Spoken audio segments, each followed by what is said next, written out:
So what do you think about when, I'm sure you've had this experience when people are flipping through the airplane magazine and they see this huge ad for stem cells for arthritis, and we know that there's obviously issues with all of that advertising, and it's not always what it, or maybe it's a bit of over promising and under delivering.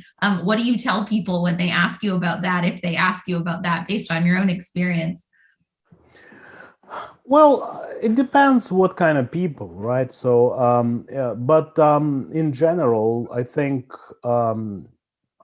what I'll tell them first, that these therapies, they have nothing to do with stem cells. I don't want to say they don't work, and that's what medicine is about. It's very different from science. In science, you deal with statistics. Mm-hmm. You deal with large numbers, with mean, average, standard deviations. Then you say significant, non-significant. That's how we operate, right, in research labs. But when it comes to human patients, and this patient tells you, I had a problem, I had pain, they injected me with this bone marrow aspirate or adipose-derived cells, and I don't have pain anymore, I don't want to say to him that it's not true. If a single person feels better, I mean, then maybe this therapy deserves to be there.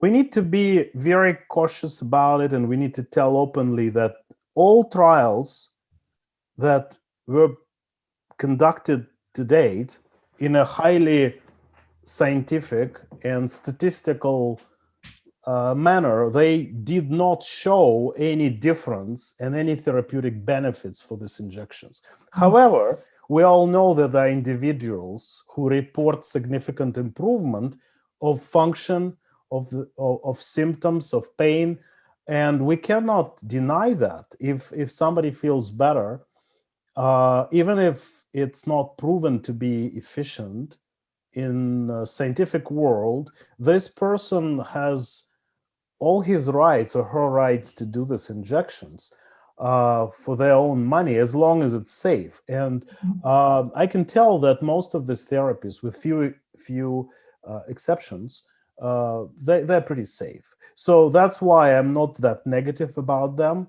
Okay. As long as we make our definitions and we define things right, and we explain people what kind of choices they are making. From the safety perspective, those local injections, they're not that dangerous. So I think if people want to spend $5,000, $10,000, $15,000 and do that, and that applies to PRP, platelet rich plasma as well. So those types of therapies, they may actually be efficient and help with some temporary improvement of some symptoms, pain, stiffness, and some other things. If they are offered in ethical fashion, and they're not really oversold as something like a unique breakthrough or game-changing therapy, I don't have negativity about them. So I think it's all about communicating the pluses and minuses in an ethical form, and not calling that you're injecting stem cells when you're just injecting a digest of a fat tissue, in the joint, with some stromal cells, pieces of blood vessels, and other cells that may be rich in different growth factors, but we know it's not a stem cell therapy.